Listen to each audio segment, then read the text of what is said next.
ఏంటి అలా చూస్తున్నావు? వీడికి నాకు ఫ్లాష్ బ్యాక్లో ఫేస్ టు ఫేస్ ఇంత పరిచయం లేదు, ప్రజెంట్లో పగ పుట్టించేంత గొడవలు లేవు. మరి ఇంత రివర్స్ అయ్యాడు ఏంటనా? మీకే కాదు, ఆయనకు కూడా సేమ్ ఫీలింగ్. కన్న తండ్రిని కూడా చూడకుండా కోర్టులో అందరి ముందు అవమానించి బయటికి తోసేసిన కమర్షియల్ నా కొడుకు ఒంట్లో ఫాదర్ అంటే ఇంత ప్రేమ ఉందా అని, వీడిలో ఇన్ని ఎమోషన్స్ ఉన్నాయా అని కదా నాన్న. నీకు విషయం చెప్పనా, మీ అందరికంటే నాకే ఎమోషన్స్ ఎక్కువ. కానీ అవన్నీ బయటికి కనిపించకుండా పైకి పైసల్ క్యాండిడేట్లా కవర్ చేసుకుంటూ తిరుగుతుంది ఈ డే కోసమే. ఎందుకో చెప్పనా?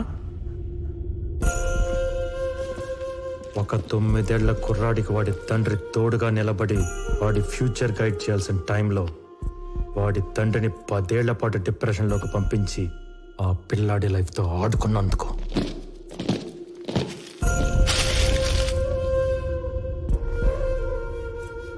ఈ ప్రపంచానికి జడ్జి అయినా ఇంటికి రాగానే చిన్నపిల్లల్లా నవ్వుతూ ఆడుకునే నాన్న ఫేస్లో నవ్వు తీసేసి నాకు నరకం మిగిల్చినందుకు.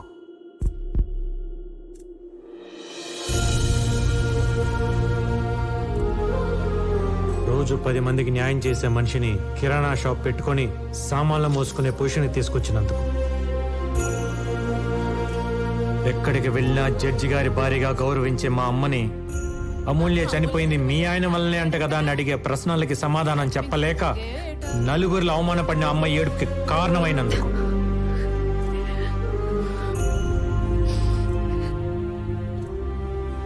మర్చిపోలేని సంఘటనని పదే పదే గుర్తు చేసుకుంటూ దానికి కారణమైన నిన్ను ఏమీ చెయ్యలేక మత్తులో దాన్ని తుడిచేయాలని తాగుడికి బానిసై చెత్త కుప్ప పక్కన పడిపోతే అర్ధరాత్రి వెతుక్కుంటూ వెళ్ళి మా నాన్న చూడకూడన స్థితిలో చూసినప్పుడు నా గుండె ఎంత బద్దలైపోయి ఉంటుందో నీకు తెలుసా?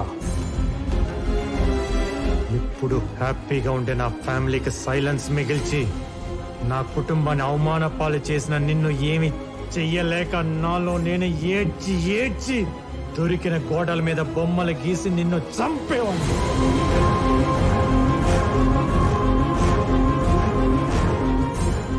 చిన్నతనం గురించి ఎవరికన్నా చెప్పాలంటే కన్నీళ్లు, నిద్రలేని రాత్రులు, ఈ చేత్తో గీసిన చెత్త గీతలు తప్ప ఇంకేం మిగలకుండా చేశాను.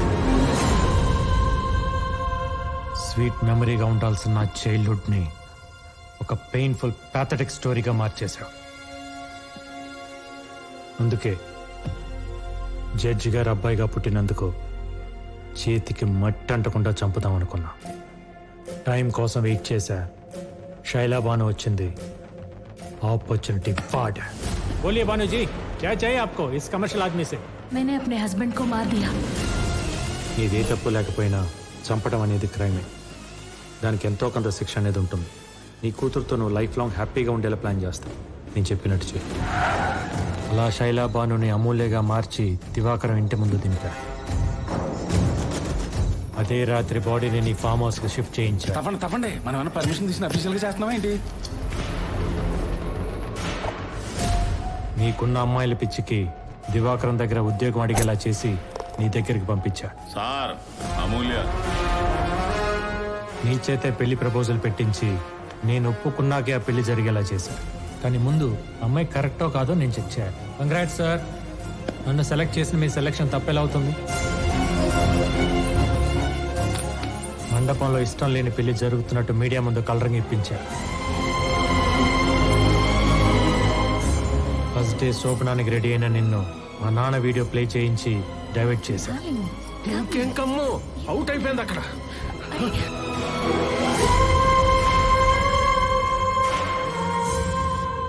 నువ్వు అనుకున్నది యాజ్ ఇట్ ఈజ్ గా జరుగుతుంది. 2 minutes లో లైవ్ టెలికాస్ట్. ఈ ప్రమాణ స్వీకారాన్ని నీ పతనానికి ముహూర్తంగా పెట్టి ప్రపంచానికి నిన్ను ఒక హంతకులా పరిచయం చేసి నిన్ను పూర్తిగా కార్నర్ చేశా.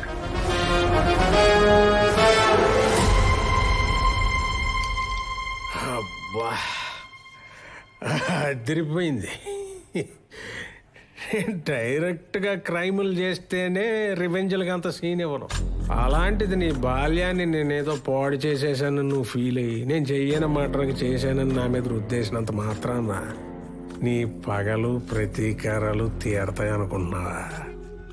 ఇది ఇండియా నాన్న. ఇక్కడ శిక్షలు పడాలంటే తరాలు మారాలి. ఒరే వీరయ్య, గేదెలు కాసుకునే నీ బుర్ర ఇంతవరకే ఆలోచిస్తుందని నాకు తెలీదా? ఇన్నాళ్ళు కోర్టును అడ్డం పెట్టుకుని కామెడీలు చేస్తుంటే దాని పొటెన్షియాలిటీ తెలియట్లా నీకు.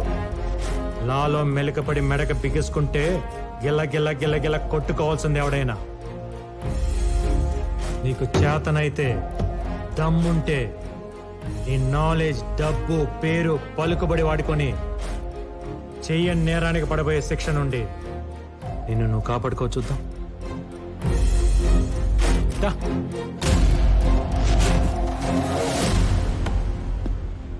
బాగుంది కదా, రెగ్యులర్ రివెంజ్ ఫార్మాట్ లో కొత్త లీగల్ పాయింట్.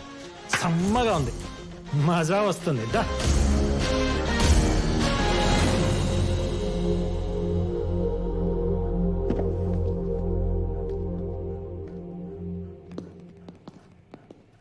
సార్, కొత్త లాయరం వచ్చింది, బెయిల్ కూడా తెచ్చింది. నవ్వండి.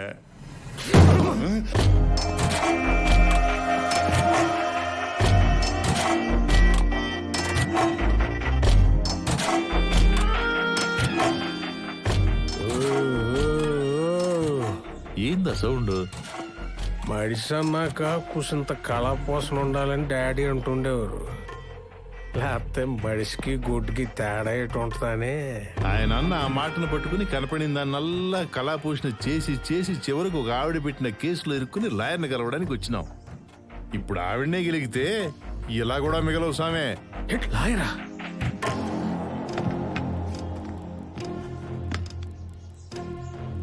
ఏంటి సార్, అంకుల్ డల్గా ఉన్నారు? తుపుక్కుమని అంకుల్ అనేసింది ఏంటిది?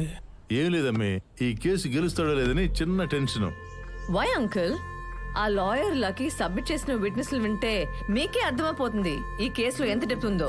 అసలు నేను మర్డర్ చేస్తే కదా డెప్త్ లో విట్నెస్ లో ఉండడానికి. కానీ సబ్మిట్ చేశాడు కదా. మీ దగ్గర గిఫ్ట్ గా తీసుకున్న గోల్ఫ్ క్లబ్ తో శైలాబాను హస్బెండ్ ని మీరే కొట్టి చంపినట్టు అతని బ్లడ్ తో మేకప్ చేసి ఇంట్లో సేఫ్ గా దాచాడు. గోల్ఫ్ క్లబ్ ఉంటే గ్లవ్స్ కూడా ఉన్నాయి అంకుల్. మీరు లంచ్ చేశాక చేతులు తుడుచుకుని పారేసి టిష్యూస్ లాగా మర్డర్ అయ్యాక గ్లవ్స్ ని అక్కడే పాడేసినట్టు ప్రూఫ్ గా పెట్టాడు. పెట్టేస్తే నేను వెళ్ళినట్టు ఉండాలి కదా. దానికి మీ జుట్టు ఉంది కదా అంకుల్, మీ పెళ్లిలో కామెడీగా పీకిన హెయిర్ ని సైడ్ పాకెట్ లో భద్రంగా పెట్టుకుని డెడ్ బాడీ దగ్గర మీ డిఎన్ఏ లాగా డ్రాప్ చేశాడు. చేస్తే అయిపోతా. అవ్వదని తెలిసే మీ దగ్గర లాగిన డైమండ్ రింగ్ ని ఆ శవాన్ని పూడ్చి పెడుతూ పారేసుకున్నట్టు పోలీసులకి దొరికేలాగా చేశాడు. అర్థం కాల. అది అర్థం కావడానికే మీడియాను కూడా లాగాడు. ఇదే ఆ శైలా బాను హౌస్. శైలా బాను వాళ్ళ ఆయన్ని వివేక్ ఎలా చంపాడు మీకు కళ్ళకు కట్టినట్టు నేను చూపిస్తా. Follow me. ఇలా సైలెంట్ గా శైలా బాను ఇంటికి వచ్చి సోఫాలో కూర్చున్న వాళ్ళ ఆయన్ని ఇదే గోల్ఫ్ క్లబ్ తో కొట్టి కొట్టి చంపాడు. ఇలా రక్తపు మడుగులో పడి ఉన్న వాడి శవం. ఎస్, నేనే చంపాను, నేనే చంపాను. చాలా అన్యాయం ఇది. ఇవన్నీ కనపడే విట్నెస్లు అయితే కనపడని ఎవిడెన్స్ ఎవరిదో తెలుసా? ఎవరు? అంజని ఏం చేశారు? కొంపతీసి ఆడంటావే ఏంటి? ఇప్పుడు వేసేసి పిల్లర్లో తోసేసా. ఇది ఎవరి వర్షను? వంశీదా, బాసుదా, లేదు అరవింద్ గారిదా? కాదు, నాది. రే అంజుబాబు, జాగ్రత్తగా బయలుదేరమ్మా. నేను ఫోన్ చేసి చెప్తేనే నా అభిమానులని సజీవ సమాధి చేశారు. నా దగ్గర ఇంకొక వర్షన్ ఉంది, డైరెక్టర్ది. మీరు చేసిన ఫోన్ కరెక్ట్, చెప్పిన మాటలు వాస్తవమే, కానీ అటేపు అంజని కొట్టి చంపలేదు. హలో సార్, వీడు పోయేలా ఉన్నాడు, ఒకసారి మాట్లాడండి. రే అంజుబాబు, జాగ్రత్తగా బయలుదేరమ్మా. నా ఖర్చులతో నా అభిమానుల సపోర్ట్ తీసుకొని నిన్ను సాగనంపుతున్నా. ఆ లక్కీకి మీరిచ్చిన విల్లాని, చెక్ ని క్యాష్ చేసి మీ అభిమానులకి పంచి కిడ్నాప్ అయిన క్యాండిడేట్ ని రాజలాగా తీసుకెళ్లిపోయాడు.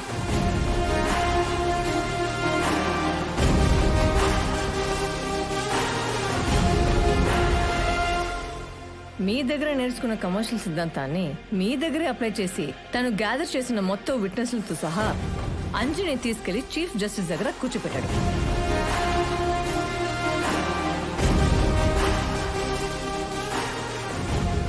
ఒక తండ్రిని గెలిపించడానికి కొడుకుగా ఇదంతా చేసిన ఒక లాయర్గా లాని కూడా గెలిపించడానికి ఏ లాయర్ కూడా మీ కేసు టేకప్ చేయకుండా ఈ రోజు బార్ కౌన్సిల్లో అతని స్టైల్లో రిక్వెస్ట్ చేశాడు.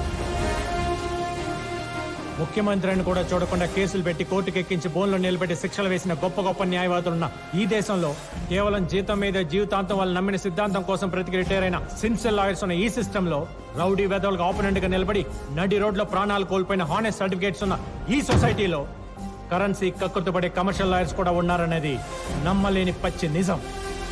కాబట్టి ఎప్పుడు మనీ కోసమే పనిచేసే మనం అప్పుడప్పుడు మన సాక్షి నమ్మి పనిచేద్దాం ఉంటున్నాం. ఒక మర్డర్ చేసి ధైర్యంగా మా లాయర్ చూసుకుంటాడనే స్టేజ్ నుండి ఏ లాయర్కి తెలిసిన తోలు తీస్తాడనేలా మార్పులు తెద్దాం అంటున్నాం. దానికి ఎగ్జాంపుల్ గా వివేక్ కేసును చూపిద్దాం అంటున్నాం. Politicians, business mans Indian judicial system ఒక ఫ్రేమ్ లో బంధించి ఆడిస్తున్న ఈ కమర్షియల్ గేమ్ ని ఇంతటితో ఆపుదాం అంటున్నాం.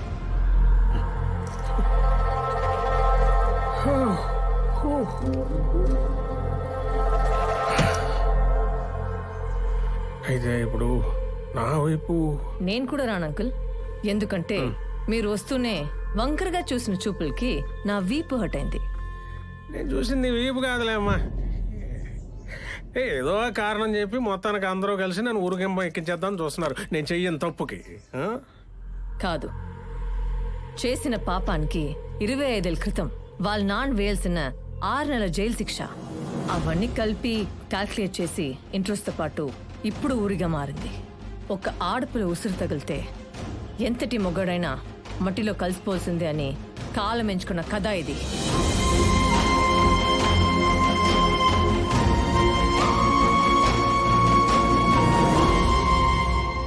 ఆడు చెప్పాల్సిన డైలాగ్ వెర్షన్ కూడా నువ్వే చెప్పేస్తున్నావు. బిగినింగ్ నుండి వీళ్ళను అని చివరికి సిస్టమ్ అంతా ఒక్కడి చేసి ఇప్పుడు ఆడి హీరో అయిపోదాం అనుకుంటే నేను చూస్తూ ఊరుకుంటానా? చచ్చినా ఊరుకోను. బయటకు వచ్చిన ఆడియన్స్ నా పేరు మాత్రమే చెప్పుకోవాలి. గ్రేట్ ఆంధ్ర, తెలుగు 360, తుపాకీ, తెలుగు 1, 2, 3, మిర్చి 9, ఐడిల్ బ్రెయిన్ అందరూ నా గురించి రివ్యూస్ రాసేలా చేస్తా. అంకుల్ ఏదో ఒకసారి మావయ్య అనమ్మా.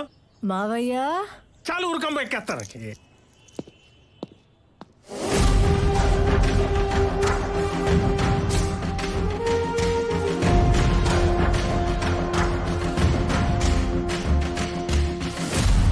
మిస్టర్ వివేక్, ఆవిడ వైపున ఆర్గ్యుమెంట్స్, విట్నెసెస్, ప్రూఫ్స్ చాలా బలంగా ఉన్నాయి.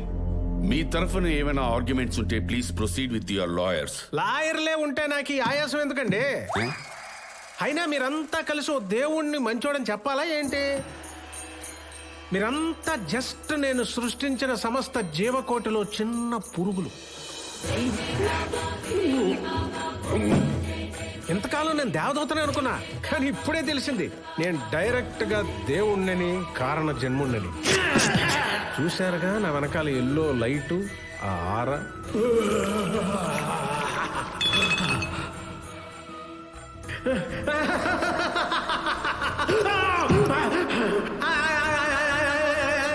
పాపం బాగా పేరుకుపోయినప్పుడు నేచర్ ఆ చెత్తనా కొడుకు చైనా వాడి సహాయంతో కరోనా వైరస్ సృష్టించి ఈ భూమి మీద పేరుకుపోయిన చెత్త, పొల్యూషన్ ని కొంత శాతం తగ్గించినట్టు నేను ఈ న్యాయ వ్యవస్థలో పేరుకుపోయిన కమర్షియల్ అనే వైరస్ ని నా వంతు తగ్గించడానికి ఈ పక్కా కమర్షియల్ లాయర్ లక్కీని సెలెక్ట్ చేసుకుని ప్రక్షాళన చేశాను. ఈ భూమి మీద నా అవతారాన్ని చాలించాల్సిన సమయం ఆసన్నమైంది. ఇక మీరు లేట్ చేయకుండా ఊరోగిరో వేసేసి నన్ను ఈ మానవ జన్మ నుంచి విముక్తి చేసేయండి. సాక్ష్యాధారాలన్నీ పరిశీలించిన తర్వాత అయ్యా శుభలాక్ సుధాకర్ గారు, మీరు ఆ తీర్పు చదివి ఈ దేవుడికి శిక్ష వేసి పాపాన్ని మూటగట్టుకోకండి. నా ప్రాణాలు తీసే పత్రాన్ని నేనే చదువుకుంటా, దాంతో పరిసమాప్తం. కానివ్వండి. సర్వే జనా సుఖినో భవంతు. నేనొక్కనే తప్ప.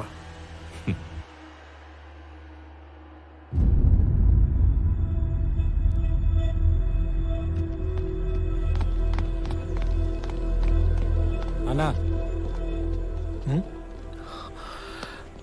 తప్పు చేశారా? చాలా పెద్ద తప్పు చేశా. నువ్వు తప్పు చేస్తున్నావంటూ నేను తిట్టుకోలేని తప్పు చేశా. అలా అని మొహం తిప్పుకొని మాట్లాడకుండా తప్పించుకొని పారిపోతే అయిపోతుందా? మరేం చేయగలను చెప్పరా? నీ చేతులు పట్టుకొని క్షమించమని అడగడం తప్ప ఇలాంటి ముసలి డైలాగులకే లేచెళ్ళిపోయేది జనం.